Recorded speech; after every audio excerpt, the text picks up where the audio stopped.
vai si shil ka hai lung lam ka vai lua e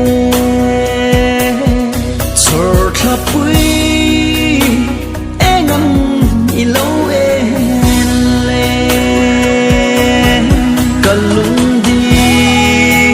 fam du ka ngai e mai ma se au ki ruan i chang si lo chan to ka lung re na oi thei lo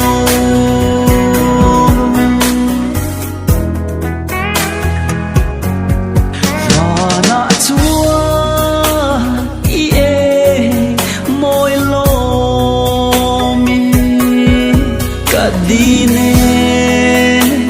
mangai na par kan tlan tu na e roi chua pui si lo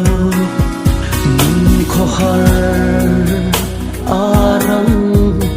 vai nan zo chor thla pui helium to mai ro kalung di fam du kanai mai ma se au ki ruan i chang si lo chan to ka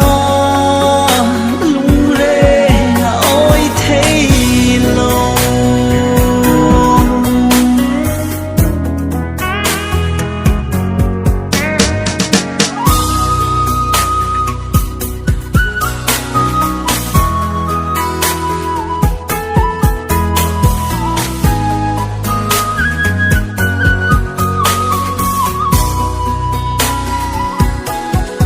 dần qua lâu tlai travel dang pen di ru nan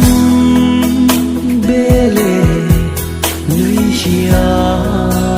vin ke ero kai na ru ka vai si shil ka hai lung lam ka vai lua e o ka di lâu ki le mai ro ka lung di fam du ka ngai mai ma se au ki ruan i chang si lo chan to ka